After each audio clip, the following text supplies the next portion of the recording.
ಇವತ್ತು ನಮ್ಮ ಮನೆಗೆ ಬಂದಿದ್ರು ಪಂಚಪಾಂಡವರು. ನನ್ನ ಹತ್ರ ವನವಿಹಾರಕ್ಕೆ ಹೋಗುವ ಎಂದರು. ಒಂದು ಸ್ಕೂಟಿಯಲ್ಲಿ 6 ಜನ ಹಿಡಿಯುವುದಿಲ್ಲ ಅಂತ ಮತ್ತೊಂದು ಸ್ಕೂಟಿ ವ್ಯವಸ್ಥೆ ಮಾಡಿದ್ರು. ನನಗೆ ಕೆಳಗೆ ಕುಳಿಸ್ತಾರೆ ಅಂತ ಹೆದರಿ ಸಾಯಿ ಕಿರಣ ಮಧ್ಯದಲ್ಲಿ ಕುತ್ಕೊಂಡ್ ಬಿಟ್ಟ. ಸದ್ದು ಮಾಡದ ಎಲೆಕ್ಟ್ರಿಕ್ ಸ್ಕೂಟಿ ಇಲಿಯ ತರ ಹೋಯ್ತು. 2 ಚಕ್ರದ ವಾಹನಗಳಲ್ಲಿ ನಾವು ಮೂರು ತಲೆ ಇಟ್ಟು ಹೋದ್ರು. ನಮ್ಮ ದುರಾದೃಷ್ಟದಿಂದ ಗೇಟ್ ಹಾಕಿ ಬಿಟ್ಟಿದ್ರು. ಅದಕ್ಕಾಗಿ ಗೇರ್ ಇಲ್ಲದ ಸ್ಕೂಟಿಯಲ್ಲಿ ರಿವರ್ಸ್ ಗೇರ್ ಹಾಕಿದ್ರು.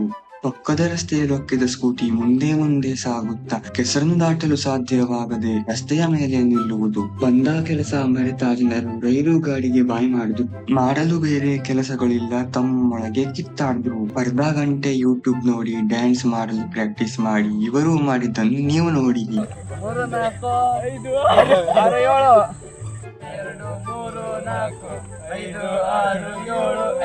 6, 7, 8 ಹೊರಟೆವು ಮನೆಗೆ ನಿದ್ದೆಗಣ್ಣಲ್ಲಿ. ಸಾಯಿ ಕಿರಣನ ಆಕ್ಸಿಡೆಂಟ್ ಜಸ್ಟ್ ಮಿಸ್ ಆಯ್ತು.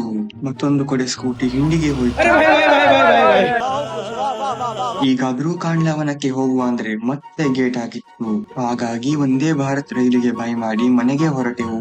ರೇಸ್ ಮಾಡುತ್ತಿದ್ದ ಸ್ಕೂಟರ್ಗಳನ್ನು ಸಾಯಿ ಕಿರಣನಿಗೆ ನಿದ್ದೆ ಬಂದ ಕಾರಣ ನಿಲ್ಲಿಸಿದರು. ಇದರೊಂದಿಗೆ ವಿಡಿಯೋ ಕೂಡ ಮುಗಿಯಿತು. मजा आया।